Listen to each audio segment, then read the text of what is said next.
Okay, here's an update to my winch install. I'll make a few improvements, but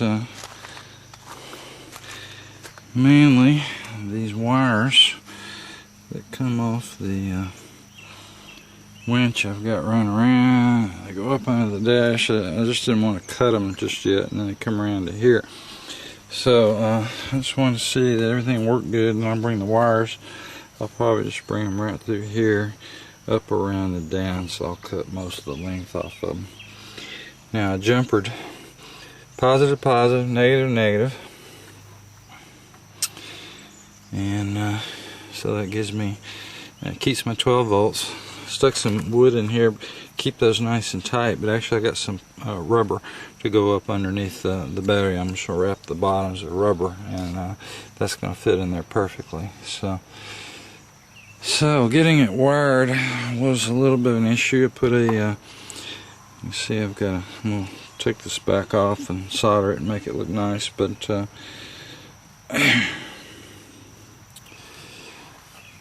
a cable, a couple cables down there. They're kind of close to the drive shaft, right down in there, so I'm going to kind of move those over and restrain them with a wire tie-in, so I don't have to worry about that. These are actually in here nice and tight with just a couple wire ties. So the way this thing works, you had to have a switch, preferably, which I've got right here, and then you turn the switch on and off, and that will this is the other switch in and out for the winch. I just put in that hole there, and then there's a remote control. Got a couple of remote controls with it. Well, the thing is, you don't want to just be able to reach up there and just click it and have it operate. Anybody could just walk by and start jacking with it and mess up your winch. So that's the reason for the switch, but I had to run the switch, positive and negative terminals, back to the battery, and that goes up to a little red wire which comes out of this harness here, which is all this just tie wrapped right here. Again, there really wasn't any reason to cut that and try to re-splice it, although it could be shortened up considerably, I guess. So the issue is I had to run the switch back to the batteries.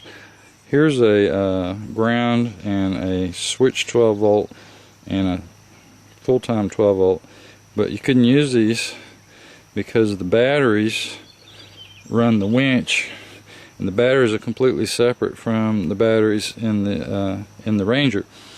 So even though I got 12 volts here, when I tried to connect to that 12 volts to operate my switch here,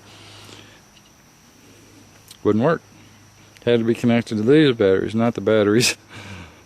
Two different sets of batteries here, and you know, so the winch runs off of those, and the switch had to go to those. So basically I had to run a couple of wires, which was that little red and black harness I made here. I went through a fuse. It just comes down, comes over to the switch, and it powers up this switch in here, which is this wire, which goes, and just, this is it here. I just made it nice and tight, so there's no way it can pop out of there. Drilled 2 little holes in the frame there, mounted that in there, and set it down on that rail, so actually it's very, very solid. Like I said, I'm just going to take these back out when I'm satisfied everything's working good, and just run them right up here and around, shorten about 3 feet off, 4 feet off those cables. They're awfully long, but I guess if you need them long, that's why they do them that way. So there's the finished install. Here again, I'm just going to put rubber under the batteries and solder some terminals and make it look do a little heat shrink and fit in there a little bit nicer. Oh, and I'm going to get a marine switch. Get this cheapy little switch out of here. I just had it laying around. Get a lighted marine switch. That's what I'm going to use for there. That way it can get wet. It won't be a problem. But that is your 12 volt contact normally. There's no body ground on this vehicle, which is one thing you don't know. You can't take a test light and hook over here to a ground and go over here and touch something that's hot. It doesn't work. because everything's run with ground wires. They don't use the body as a ground. Now, don't ask me why, but that's what the book says, and that's the way it works. So, like I said, I just kind of opened up that hole there. Just had a plug in there, and just use a couple. It's real solid, basically. It fits in there tight, and just drill a couple holes and put some tie wraps on the screws. Took the bracket off of it that it came with. It could have been mounted. I was thinking about mounting it here. It had a clip, and it could have gone up there. Then the wire would have hung down, or it had to run the wire up and go through one of these holes or something. I don't know. That's complicated. Besides that, the other end of that is this big round piece here, which would have to, that wouldn't actually go through the hole. It looks like a big hole, but it's actually got to square it off.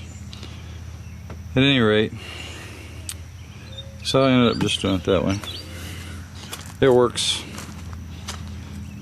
Winch, free spools, everything works like it should, so I'm going to stick with that for now. Alright. See, I'm getting a little dirty, but I actually haven't done much yet. I plan on taking it through a little mud here pretty soon. Some real mud.